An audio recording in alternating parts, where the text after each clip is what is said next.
मैं doctor Archana, associate professor Sanskrit, doctor Ambedkar राजकीय स्नातकोत्तर महाविद्यालय ऊंचाहार में कार्यरत हूँ। आज मैं एमए के बच्चों के लिए महाकवि कालिदास प्रणीत मेघदूतम श्लोक की व्याख्या करने के लिए प्रस्तुत हूँ। जैसा कि बच्चों जानते हैं आप कि कवि कुल गुरु कालिदास संस्कृत साहित्य के देदीप्यमान नक्षत्र हैं। उनकी कविता वनिता कला तथा भाव दोनों पक्षों को अलंकृत करती है। वे कोमल श्रृंगारिक भावों के चित्रण में सिद्धहस्त हैं।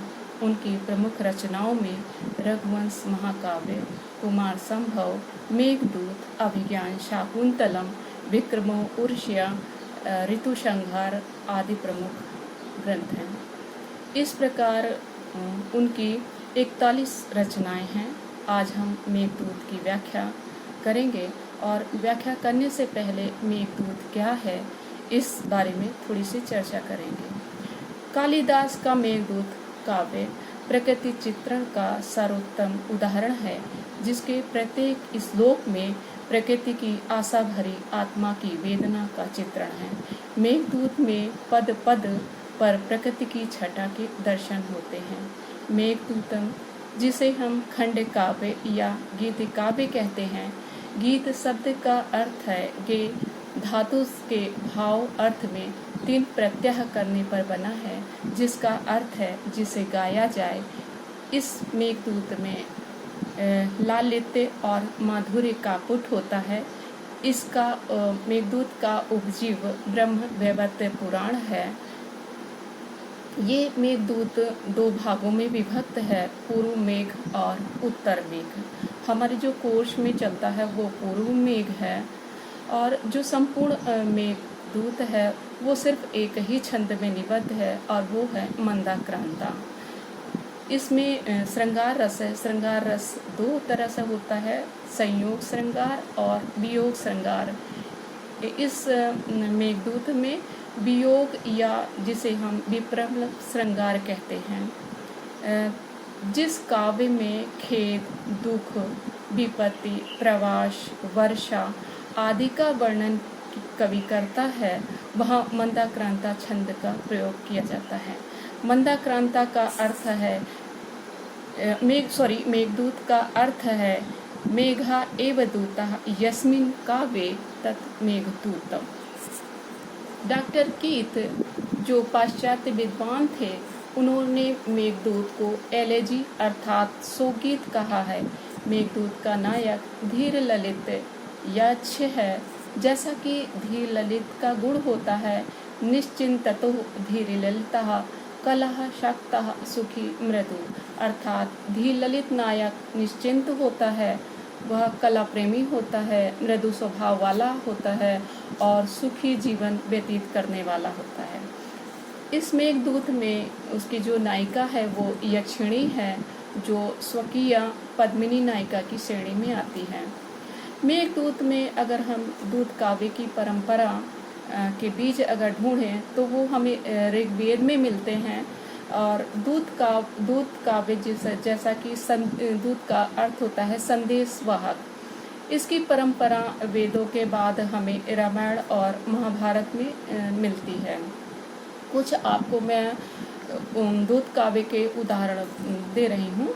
जैसे घोई कृत है पवनदूत, रूप गोस्वामी कृत है हंसदूत या उद्धव संदेश, पूर्ण सरस्वती कृत है हंसदूत, चंपू कवि कृत है चंद्रदूत, नित्यानंद शास्त्री कृत है हनुमत दूत, भोला शंकर व्यास कृत है दक्षिणानंद। बच्चों, अब मैं इस श्लोक की व्याख्या पढ़ने जा रही हूँ। श्लोक इस प्रकार से है। तस्मिन् आद्रो कतिचित् अबला विप्रयुक्ता सकामी, नीत्वामसन कनकवलया भ्रारिष्ट प्रकोष्ठा, आषाढस्य प्रथम दिवसे मेघं श्लिष्टं सानु, वप्रकीर्णा पणिडत गज पेक्षणीयं ददर्शा। बच्चों, इस मेघदूत की पहले मैं कथा वस्तु बता दूं। मेघदूत की जो कथा वस्तु है वो कवि कल्पित है और केवल नाम मात्र की है। इसकी कथा वस्तु ब्रह्म वैवर्त पुराण के अनुसार इस प्रकार से है। अलकापुरी में के राजा जो कुबेर हैं वो धनों के स्वामी हैं। वो भगवान शिव के अनन्य भक्त हैं। उनका सेवक हेममाली नाम का एक यक्ष है। यक्ष अपनी स्वामी की सेवा दिन रात करता रहता है और पूजा के लिए प्रतिदिन वो स्वर्ण पुष्प लाता है। उसकी यक्ष की जो पत्नी है वो यक्षिणी है, जिसका नाम विशालाक्षी है, जो अत्यंत रूप और लावण्य से युक्त है। वह यक्ष कामानुविद यक्ष अपनी पत्नी के प्रेम में आसक्त है और एक दिन वो अपने कर्तव्य पालन से विमुख हो गया।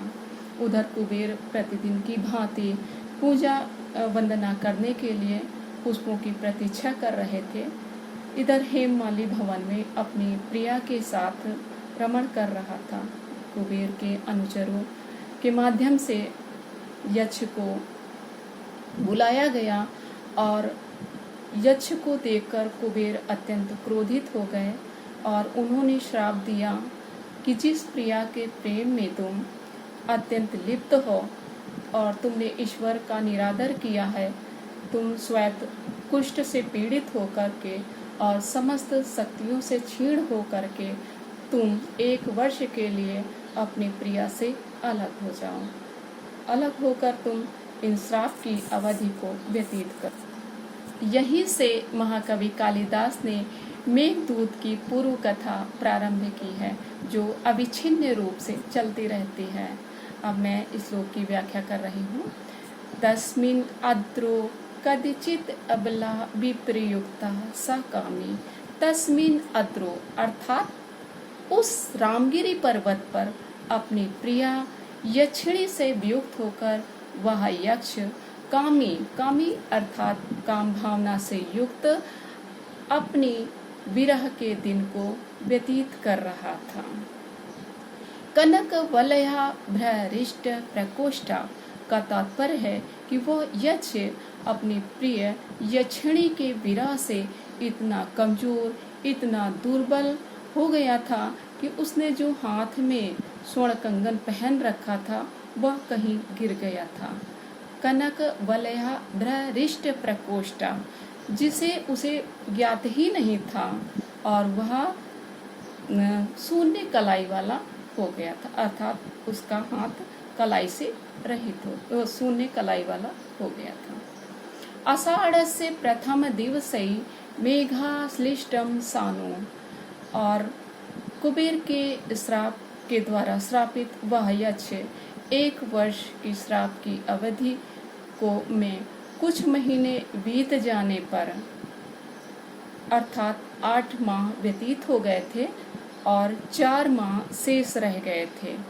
और एक दिन उसने देखा आषाढ़ से प्रथम दिवसे, आषाढ़ महीने के पहले ही दिन। महाकवि कालिदास जो है अपने ऋतु संहार नाम ग्रंथ में लिखते हैं कि जो आषाढ़ का प्रथम दिन वर्षा ऋतु के दिन से ही माना जाता है, अर्थात श्रवण मास के बीत जाने पर आषाढ़ महीने के प्रथम दिवस में ही उन्होंने देखा, आषाढ़ से प्रथम दिवस पहले ही दिन से देखा कि मेघम श्लिष्टम सानु, उस रामगिरी पर्वत की चोटी पर सटे हुए काले काले मेघ बादल विशालकाय मेघों को देखा। और जब मेघ जल से परिपूर्ण होते हैं, जल से भरे हुए होते हैं, तो वो नीचे की ओर लटके हुए होते हैं।